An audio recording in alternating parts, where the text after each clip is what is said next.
Thank you, Chair, and I'd like to welcome both Professor Clarke and Mr. Boots to the Government Operations Committee, also known as the Mighty OGO. So I'd like to frame my first round of questions to you that it's basically guided by two news articles that I was able to research. One from the National Post, written by Christopher Nardi, which I understand resulted in an interview between Mr. Nardi and both you, Ms. Clarke, and Mr. Boots, as well as a policy option piece that both of you authored, dated February 16, 2024. But I guess I'll start by making an obvious assumption that the ARRIVESCAM scam, debacle, however you want to frame it, certainly didn't come as a surprise to you. To you, Ms. Clarke, Professor Clarke, and to you, Mr. Boots. Would that be a fair statement to make? Yeah, I think that was sort of the premise of the policy options article, was that this is something we should anticipate. Right. And we all know what the Auditor General had to say about the whole situation. It was a clear picture of mismanagement around the app. She's guessing at the cost of the app, which we believe to be just shy of $60 million, could be much higher. But we don't have the proper documentation. The departments were so rushed and hurried to put together the app, they did not retain proper documentation. And I guess to you, Professor, and to you, Mr. Boots, that brought to mind the challenges of improper documentation that you found in your 2022 research paper. So the first question I put to you is, this is based on the policy options piece. You said that what could be done with respect to these findings? A response from the government is to simply add more rules, more oversight mechanisms, and more internal processes to prevent scandals. But following this age-old pattern will ensure that failures like ARRIVESCAM and its IT scandal predecessor, Phoenix, continue. Can you elaborate on that for me, please?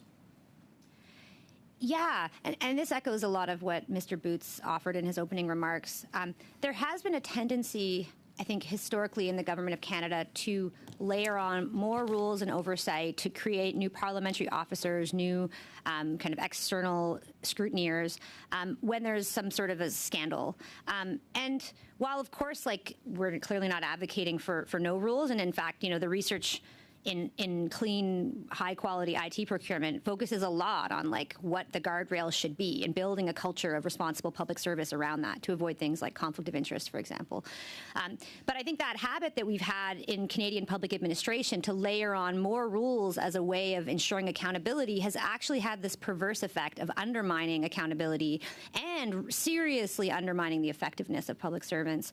So there's, you know, tons of examples that you can find. You know, a classic one that people love to talk about maybe 10 years ago was when the federal government first started using social media, and there were, you know, in some cases, these 20-step approval processes to release a 140-character tweet. You can also look to the Federal Field Notes website written by Paul Craig that Mr. Boots referenced to find some great examples of this sort of internal administrative burden. In one case, documentation required to publish a 5-page website basically was like, had more words than the entire edition of The Great Gatsby. So, like, we mire public servants in so much rules and compliance and the reporting burden, which is really well documented, not just in IT, but across the study of Canadian governance. And so it has two effects that are relevant to this question of IT contracting. One is it means when it makes sense to build in-house and to try to adopt kind of modern service design practices like user research, agile, multidisciplinary teams, public servants actually can't. It's like really difficult to do the right thing. We add so many rules that they can't be sort of nimble enough. So streamlining those rules would, I think, create space for public servants to do some more of this work internally. But the second piece of it is that when you have those rules in place, it actually becomes difficult for vendors in some cases to work in modern ways with the federal public service, because there are tight rules around things like project gating or the way that money flows, because they can't pull together a multidisciplinary team of internal public servants because HR rules don't allow it. So that's why I think the focus on kind of this latest spotlight on the problems of IT contracting should meaningfully lead to like a reset of policy with a focus on kind of enabling good public service and focusing on what matters, which is like the conflict of interest and the responsible bidding processes, not creating documentation burdens for public servants. That's not going to help. In fact, it'll make it worse. Thank you for that thorough response. Mr. Boots, do you have anything to add? Yeah, if I could just build on Professor Clarke's remarks, I think the pattern that you see in a lot of public sector IT work is, if you imagine a large project that has 100 public servants working on it, 90 of them will be writing Word documents that are, project management, oversight compliance reports, all sorts of things that are not actually building the software. If you've got 100 people and only maybe 5 of them are actually writing software code, configuring systems, that's a really odd ratio that is very normal in public sector IT and just completely foreign if you worked at Shopify or Google or another mature tech company. And so trying to reduce those barriers that public servants face with oversight and compliance mechanisms that are really outdated means that you could spend less money having 90 people write meaningless Word documents and having more people actually build software code. And I think one of the sort of understated scandals of public sector IT is that it's very, very normal